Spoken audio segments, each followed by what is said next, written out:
want to talk about the one-sided look at society, which people often display. It is evident that people are often either pro-socialism or pro-capitalism, and there is rarely anything in between. The opposing side is evil or stupid or both. The right wing reads leftist material and trashes the left wing in the comment section on Facebook and online news media outlets. The right wing reads business-related content and calls the leftists lazy and out of touch with reality while spending other people's money. Growing up in Denmark, you are very much raised and educated to be an employee instead of an entrepreneur. You are groomed to think like a member of a community and be good at cooperating with others at the expense of your individuality. After the outburst of the financial and economic crisis in 2007, which is still in effect to this day and has only been subdued through quantitative easing and low interest rates, I've learned a lot about money from people like Maloney, Schiff, and belangp, who all have their own YouTube channels, which I have linked to in the description below. I've learned about the markets and how the banking system and our governments are betraying the public through their financial and political strategies. What I have noticed through listening to people on both sides of capitalism and socialism is that they do not acknowledge the relevance and use of the opposing ideology. Libertarians, for instance, believe in free markets and as little government interference as possible, and so far I will say that I support this view 100%. Yet libertarians seem, like socialists, to be in love with their own ideals.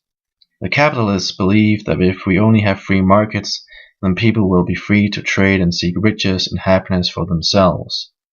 Socialists, in turn, believe that if we only focus on community and human values, people will be as happy as the faces painted on the murals in Chairman Mao's China or Kim Jong-un's North Korea. I will take a brief look at our history in Denmark to see if that's true. In Denmark, we have a long-lasting tradition when it comes to unions. In the 1900s, the working class was breaking its back at factories under horrendous working conditions to serve capitalism and the expanding industry during the industrial age. It shows that free markets are only as benefiting to society and its people as the ethics and morals of the people who are driving and controlling them. In the last half of the 1900s, the working class moved towards socialism to improve their rights and working conditions, simply because capitalists did not care. In the beginning it was deemed illegal, and workers who assembled had open confrontations with the police. Despite resistance, they managed to organize, and a political program was developed, which became the first program for the Danish Social Democrats.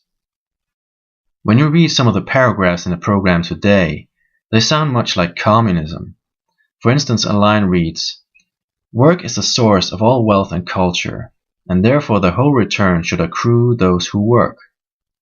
If you pay attention, you notice that while demanding rights for the working class, they reject in their words the notion of giving resources to those who are not working, which is one of the key pillars of our modern welfare society. Apparently, the working class of the 1900s would have frowned upon the welfare benefits which we hand out today to practically anybody but those who do work.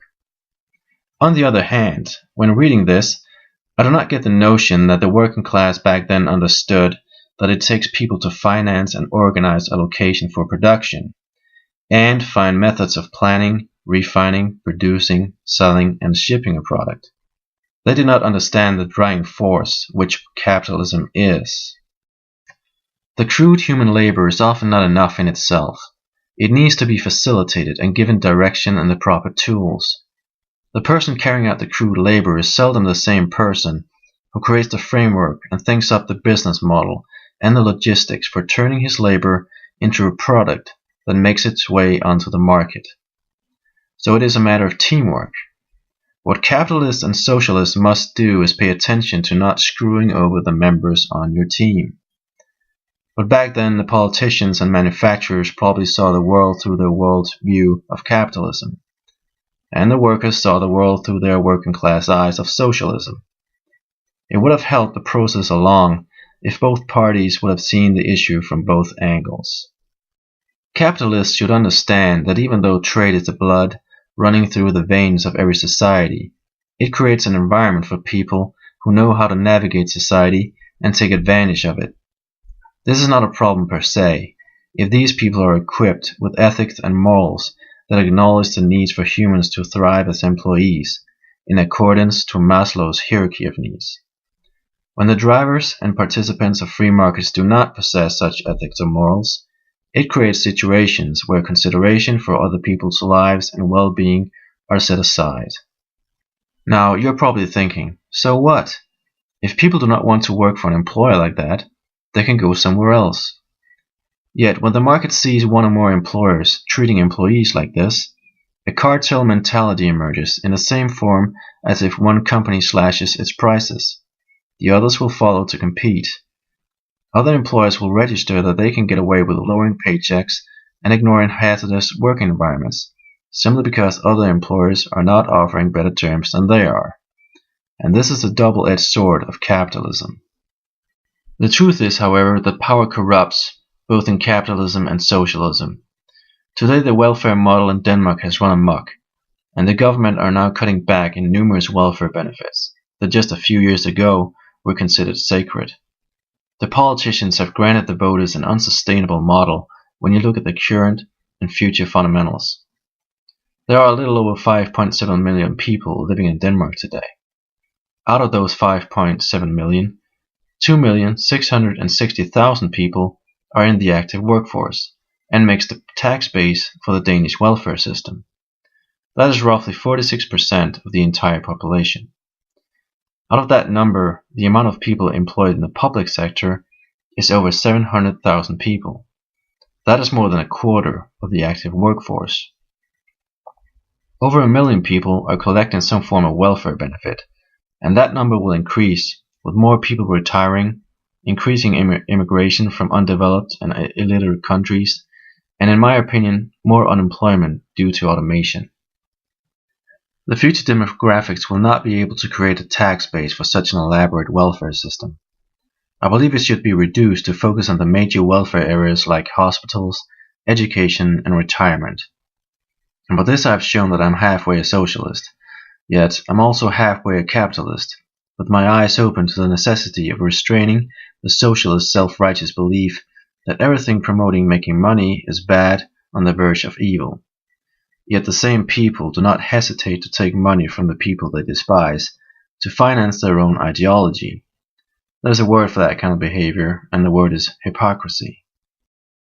Instead, people should try to use both their eyes and see both angles of the issue. It would give them a better understanding of the way the world works, since it is based on both capitalism and socialism, and will not work without one or the other. For this you need empathy and courage.